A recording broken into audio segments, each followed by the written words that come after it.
The Apkallu, the fish and bird hybrid creature in ancient Mesopotamian art. A notable aspect of Mesopotamian art, particularly the ones created during the Neo-Assyrian era in the first half of the first millennium BC, depicts creatures, certain bizarre fish and birdman hybrids that are seen engaged in religious ceremonies. Large-scale relief carvings of these supernatural entities were used to embellish the palace walls of Assyrian rulers. These strange beings have also left behind a ton of clay figures and cylinder seal impressions that have been found. But who were they, though, and why did the royal architecture give them such a prominent place?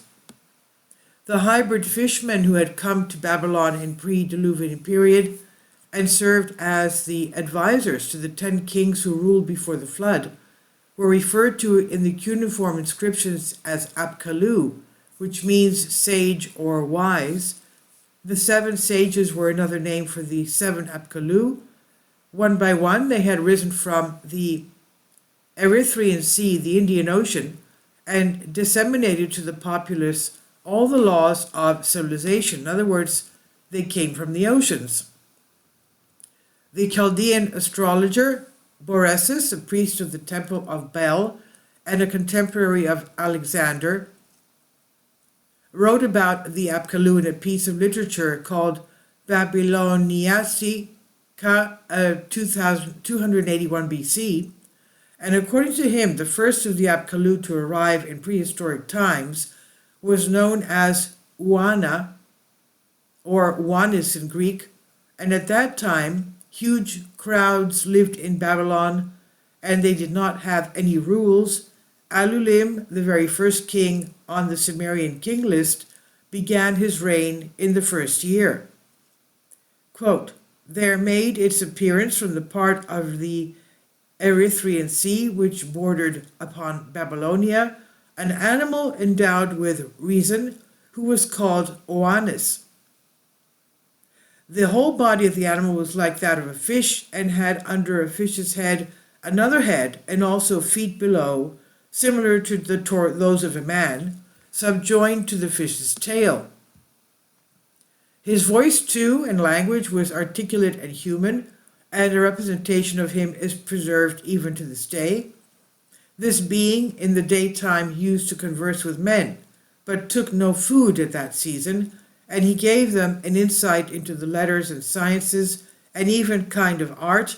He taught them to construct houses, to found temples, to compile laws, and explain to them the principles of geometrical knowledge. He made them distinguish the seeds of the earth, and showed them how to collect fruits. In short, he instructed them in everything which could tend to soften manners and humanize mankind.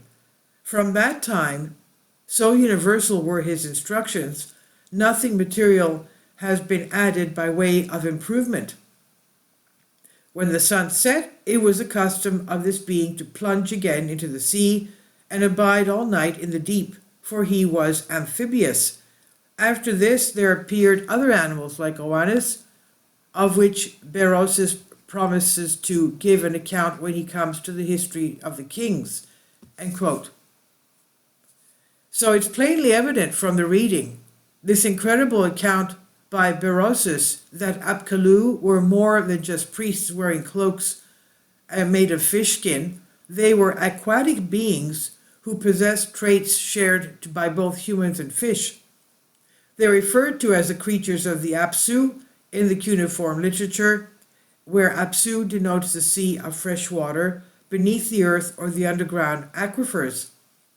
They were seen coming from the Erythraean Sea, suggesting that there are tubes and passages connecting the aquifers with seas, rivers, and oceans. The god Ea Enki, the king of the Apsu and the guardian of humanity, sent the Apkallu. The god Ea was associated with knowledge, culture, water, fertility, arts, and magic. The following verses concerning the Apkallu were taken from the Old Babylonian epic of Era. Where are the 7 Apkallu of the Apsu, the pure Purada fishes who are perfect in lofty wisdom, like Ahaz, their lord, who can make my body holy. The Apkallu were frequently referred to as the Puradu fishes, like carps, confirming that they were indeed imagined as a peculiar hybrid of humans and fish. The names of the seven Apkallu are listed within one of the Bit Messeri incantations, and they are praised for their power to manage the schemes and plans made for heaven and earth, and are jointly referred to as the pure parad fishes of the sea. Uana, who accomplishes the plans of heaven and earth, Uana Duga, who is endowed with comprehensive understanding, and Meduga, for whom a good destiny has been decreed, Galama, who was born in a house, and Buluga, who grew up in pasture land, and Lida, the conjurer of the city of Eridu. Utuabus, who ascended to heaven, the pure Purada fishes, the Purada fishes of the sea, the seven of them, the seven sages, who have originated in the river, who control the plans of heaven and earth. The nickname Enlida, the conqueror of the city of Eridu, which refers to the Apkallu, indicates that they were also excellent architects. The establishment of the seven ancient Sumerian towns of Eridu, Ur, Nippur, Kulab, Kesh, Lagash, and Surupak is credited to the seven sages. According to legend, the Apkallu were a race of hybrid fishmen who lived in Apsu and arose from the ocean. They transmitted all of the civilization's knowledge and skills to the inhabitants of the prehistoric era while possessing incredible intelligence and power. Is this a true account of our distant past, or has it been embellished by a creative imagination? Could it be that in the middle of the underground aquifers, a subterranean realm inhabited by strange beings exists beneath the surface of the earth?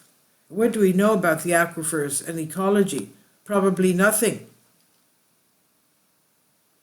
Now, how can we discount that these ancient reports as myths without searching the aquifers and extra broadly the surface of topography of our globe for indications of life? Ancient myths describe a land below the Earth's surface that's always lovely and inhabited by superhuman beings. According to legend, this otherworldly dimension can be reached through hidden caves beneath mountains and rivers and seas that are carefully concealed and guarded to keep out trespassers. How can we discount these ancient reports as myths without searching the aquifers and extra broadly the subsurface topography of our globe for indications of life? Ancient myths describe the land below the Earth's surface as always lovely and inhabited by superhuman beings. According to legend, this otherworldly dimension can be reached through caves hidden beneath mountains, rivers, and seas. 7 gates guarded the underworld according to Mesopotamian mythology as well. In the Gilgamesh epic, Gilgamesh enters a tunnel at the base of Mount Meshu's twin peaks to go to the underworld before arriving in the gardens of the divine beings, a paradise full of jewel-laden trees. He walks for 12 hours in total darkness. Native American tribes, including the Hopi, Navajo, Iroquois, and Sioux, among others, think that their forebears left the subterranean world and came to the surface via caverns and tunnels. Some of the upright Hopi were transferred to safe places in the underground realm whenever the Hopi supreme creator Sotukang demolished the planet. These are worlds of heavenly human serpent hybrids known as Nagas in the Indian legends, the Hindu legends, as well as other paranormal creatures, including the giants and the dwarves and various hybrid creatures that are all offspring of the 7 sages of the Vedic lore. The Nagas are reported to reside in lovely subterranean regions with trees, lakes, and rivers, and dazzling mansions embellished with priceless gems. So we have various legends across the world talking about creatures that come from the sea. The Apkallu conveyed to the Babylonians the entire body of understanding in every area of knowledge they knew, as Berosus has said, due to the Apkallu's globe travels, while on a mission to spread the laws of civilization. This knowledge and ritual practices have spread throughout the planet, according to legends. And this is on Infinity Explorers by Shrivastava. Please leave your comments and thank you for your support. Support my Patreon account. The daily posts are 5 videos daily, and they are totally different from what I have on my YouTube channel.